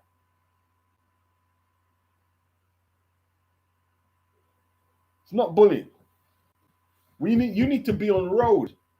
You need to be on road every day, and then you see people getting bullied. You didn't get bullied with TV cameras and Ant and Deck covering the whole of your flipping journey in the place. You didn't get bullied, and all the people online saying bullying, it's just ridiculous. Yeah. Simple passing game. Yeah, man cornered me in the shop. Under the thing. Cornered me. I said, what the hell? Madness. What you said to me? I said, what are you talking about? What are you talking about? Man, I'll never forget it. And when I saw him off, I felt like, but I didn't bother. I said, I think he knew. You try that shit again. Yeah? You try that shit again.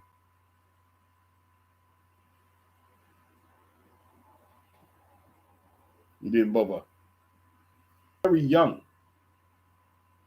And I think he like I said it a few times, he probably saw, boy, this boy become a PUSSY. I said in my boxing gym. Yeah, I had to go to the gym. I had to go.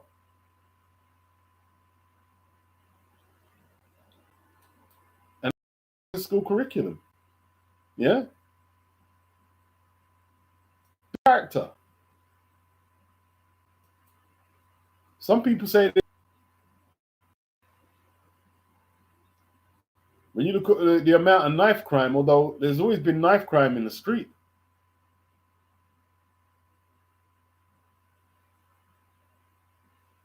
Yeah.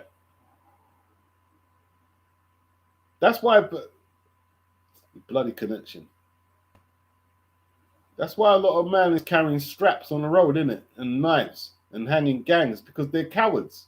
They're cowards. Let's keep it real. They're cowards, isn't it? They're just cowards. They're cowards. But now they're seen as the real alphas. No, you're not. You're not, man. You're not. Why don't you go in the gym? Why don't you go in the gym and or you know, go fight him on the road? Just one-on-one, have a straightener. Hey, yeah, in places like the East End, there you had straighteners, yeah. And listen, these are proper bad men. I mean, like, take shooters to rob post office and banks. I don't think you could even kick in the straighteners they had. They had proper straighteners, and then after the straightener,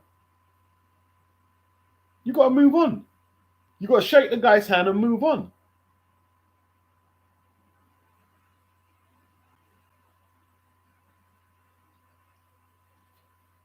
The knife thing makes me very wary. It should, Anthony. It's not a joke. Tom said, enough of the man there are PUSSIESs without a tool trust. A lot of them. A lot of them. Anthony said, I don't rate people who pick on smaller people and F carriers. Yeah, I'm definitely not a fan. Definitely. I grew up with that, was a big problem. You know what I mean? Big problem. The wet face culture. I remember the wet face culture in the 80s, and like I lived right in the middle of it. I didn't like it, man. I didn't like it. I didn't like it. Didn't like it at all. It wasn't nice. Got some horrible stories on that, man, but which I'm not gonna. This was at the youth club, but it wasn't a youth club night. They had a dance there for the elders, and out of there, yeah, and they literally had to strap him in these sheets to stop what his knife wounds. Like, just I don't forget it, man. Just mad, bro. Just mad, mad. Close down the dance, bro. Close it down.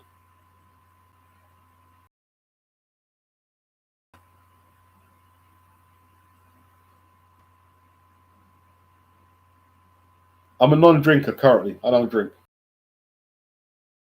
It would probably just be weekends. I'll just have a couple of glasses over the weekend. I was thinking of getting a nice bottle of red wine, but I'm not going to drink it weekdays. I'll just have maybe a couple of glasses over the weekend. I was thinking of getting a nice red, but then again, I might not. You know what I mean? Yeah. Toad said he's a short guy. I mean, he agrees with Anthony. Don't look for trouble. Yeah, I'm not on the tall side. And that's why he probably thought he could get like man, them people there, bro. Them people there.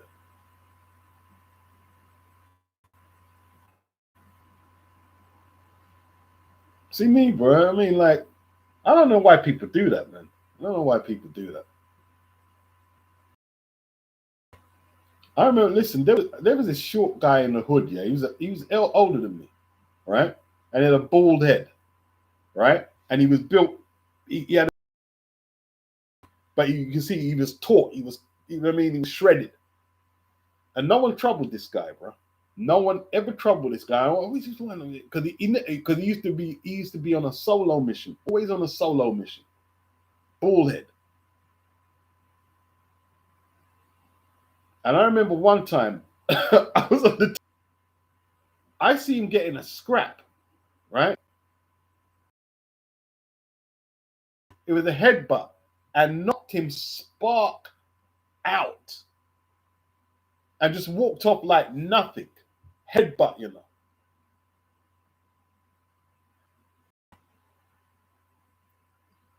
I said, yeah, that's what he's about. I said, brah, bam, one lick, you know, one lick.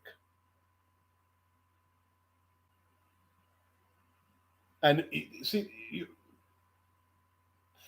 no one messed with it. No one, because you could mess with it.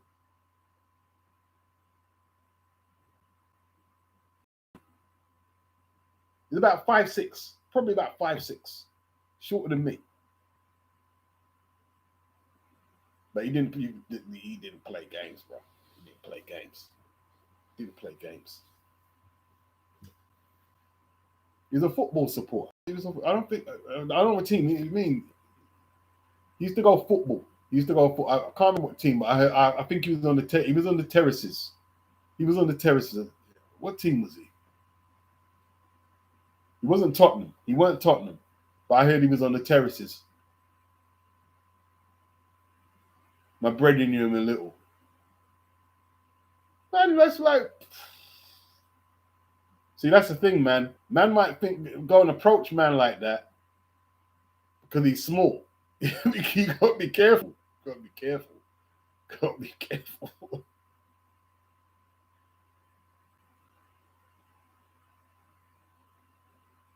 Tone said the worst nutters I know are small in stature.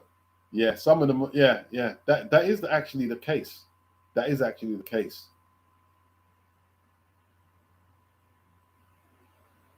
Headbutts are crazy, innit?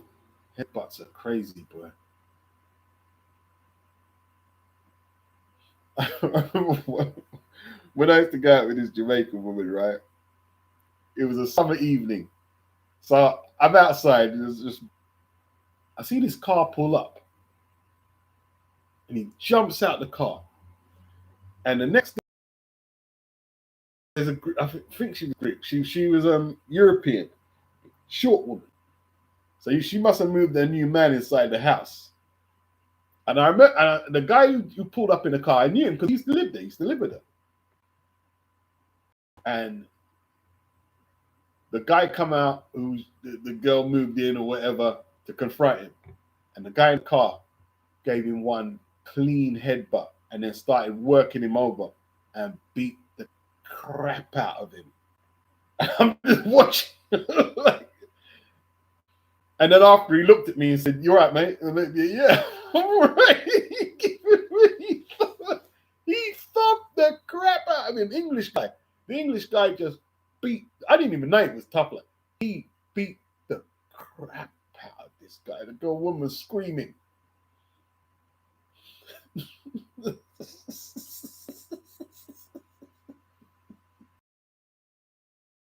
That was crazy. That was crazy. Mad. I'll never forget that. Tone said, was he in the herd Arsenal? I know some of the guys were on the peripheries of that firm. They beat up the opposition and robbed them. I think he was Arsenal.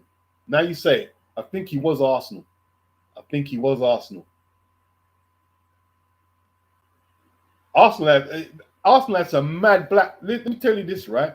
Arsenal had some of the most dangerous black men in their fan base who you wouldn't listen. I'm not even going to mention their names, but some of them are dead. But they had some of the most dangerous black men in their firms. Arsenal.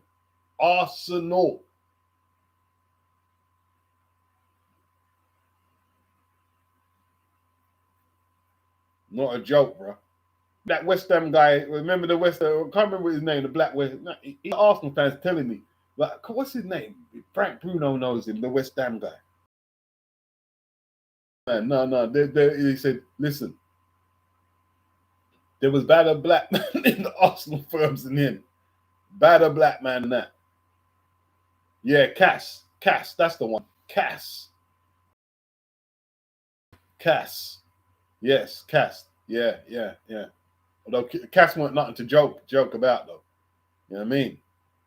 But you know, once you see a black man in that firm there, that they have to be a bad man. Because if you're in that firm there with all them their white football hooligans, then you've earned their respect.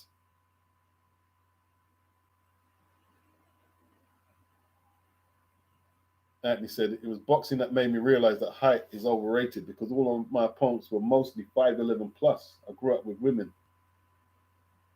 So I was meant to think that height mattered. It just seems like this generation here, they focus on your height as a man, but height never affected me getting women when I was a kid. It didn't affect me at all. It didn't affect me at all. I don't remember it affecting me.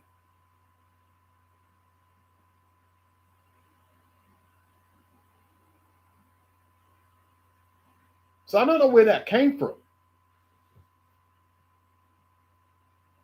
I don't think a lot of the points they make is irrelevant. Even like with undesirable women get men and get what people consider under, which is an opinion. They get married. Women get married and get dates. It just doesn't matter if they don't reach too far. Reach like I mean, if you're going to try and get a guy who's way in more in demand than she is, then yeah, you're going to have issues. Anthony credits boxing for everything in his life. I have zero regrets, dementia or not. It's a powerful tool, boxing, isn't it? You think they should bring it back in the school system? Talking about the days of football hooliganism. Is it still? Isn't it still a game? They just hide it now, isn't it? They just hide it. What, you think them Millwall fans have turned into choir boys? Remember one knocked out the guy at the top? I was watching it on Twitter just a few years back. We knocked out this guy. Millwall are crazy though, bro. Millwall proper crazy.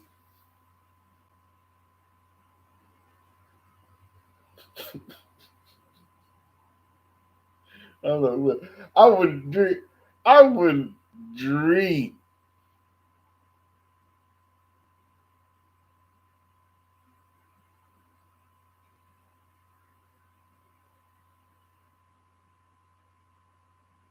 I would not dream of going to Millwall as an away fan. I would because I wouldn't feel comfortable, bro.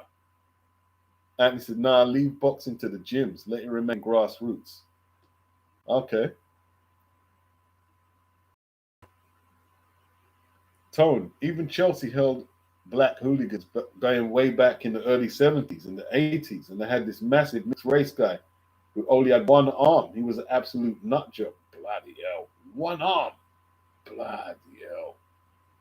Hey, don't even talk about Leeds, Ian. Right? I remember when we played Leeds, right? And this is the 80s. And it was about to kick off, they said. The game finished. And the police had to escort us from the shelf, right? All the way to Church Street. We had to be escorted.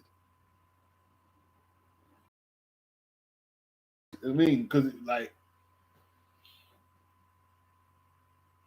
this bloody thing, this connection thing is mad on it.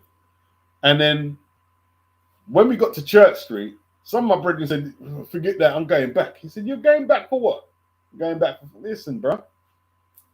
I mean, listen. Let me keep going. I'm going home to Nyam soup. My mom cooking soup. This is Saturday. Yeah, he knocked him out, Ulix. Knocked him out. I tell you who else were dangerous. I told them the truth of my experiences of the Scottish fans.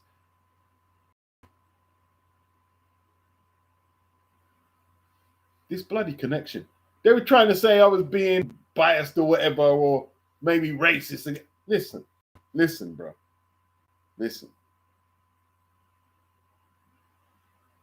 The Scottish fans, right? Let me give you a detailed history on the Scottish football fans. King's Cross, because there was a stage in the 80s when all the hooligans would meet up to have rows in King's Cross, right? One from my school knocked his front tooth with a headbutt. With a headbutt. It was either a headbutt or punch. Might have been this. Right?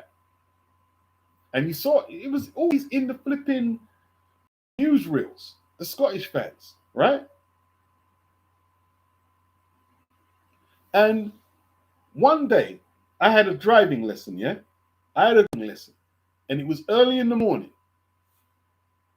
So I didn't know that Glasgow Rangers was playing Tottenham in a friendly. I didn't know. So I walked round to the high road to get to West Green Road to get my driving lesson. And when I get to the high road, I see a mass full of fans coming. I said, "What's going on?" Then I realized it was a football game. And the Glasgow Rangers fans are coming up the high road to the ground as I'm going down. I said, I didn't want to walk down there, right? I didn't want to walk down. And one of them ran at me, big motherfucker. And I ran for my life. Ran for my life, bro. And I got away. Went down further, right? Oh, my driving lesson was cancelled that day by the time. They smashed up the off license, took the drink or whatever, and That's how they were. That's how they were. And I don't care if, listen, you might be Scottish listening, oh, beats don't like. Didn't say anything. I hate Scottish people. I'm telling you, this is what happened. And there's more people tell you more stories, horror stories, coming in contact with Scottish football fans. My lesson. Drivers want to drive that, yeah. And normally, the away fans used to come to White Hart Lane, and there wasn't no issues like that. There wasn't no issues like that. Glasgow Rangers. Glasgow. Yeah, and he was calling me the N-word and this, that, and started, yeah.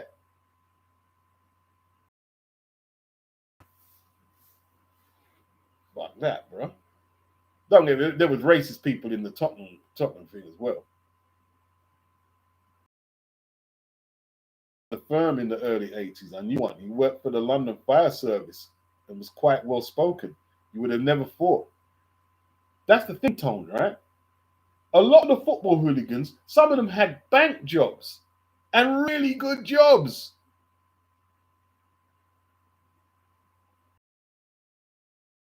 Thing. Yeah, had to get out of there, Rob. Had to get out of there. Scottish fans are no joke. Like, I'm explaining to the bit. Haven't you seen the pictures where they pulled off the goalpost from Wembley and come off walking down the street with the turf? They were walking around with the pitch in their hands, taking the turf with them as a memento of the conqueror. And the goalposts, walking with the goalposts.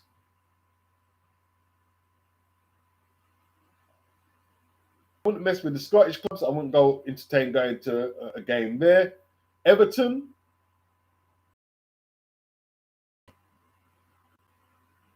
This bloody connection. Everton used to have very hostile welcomes for black people, from what I hear. Everton. You see them black guys in the Millwall firms, Tom. They're the ones who would see you and say, "You ain't my brother." They're rushing you, saying what? They'll be the first to rush you in the group.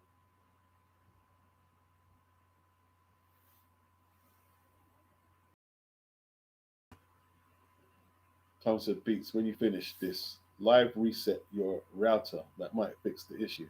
Okay. I'm going to look to do that. I'm jumping off in a minute as well. I'm jumping off. Reset the router. Okay. Jump into a group where when a game is on, I support whoever the group supports. See, I used to go football, but I wouldn't dream of fighting, man. I wouldn't dream of fighting over the football. There were kids in my school who did, but I didn't used to go to the games with them. Okay, just unplug it for 10 minutes, yeah? Okay. The hooligan culture was very impressionable on a lot of kids in my school. Black kids as well. White, we didn't have that much white kids, but you know what I mean?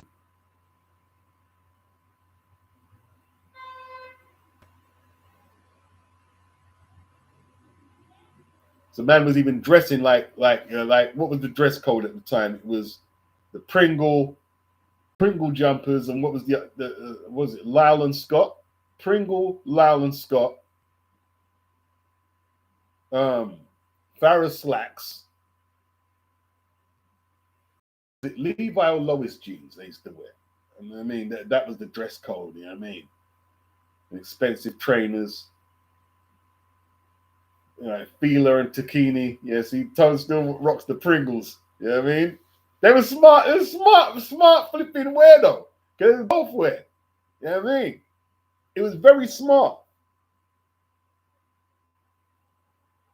Pringles, Lyle and Scott.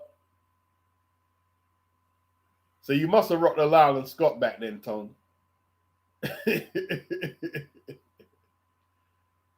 Ulix, I recall back in the day trying to convince my parents to allow me to watch a football match live. Finally convinced them that it was England versus Scotland or Ireland. I forget which one. Okay. Issues in the crowd, and my parents said no. Yeah, probably. I mean, I can understand why they did, because it like, we're talking 80s. It was a big problem. The big problem in football is hooliganism. You know what I mean? It was a big problem. I remember in the shelf, a couple fights broke out in the shelf, bro. And that wasn't even the away supporters weren't there. So man was fighting amongst themselves.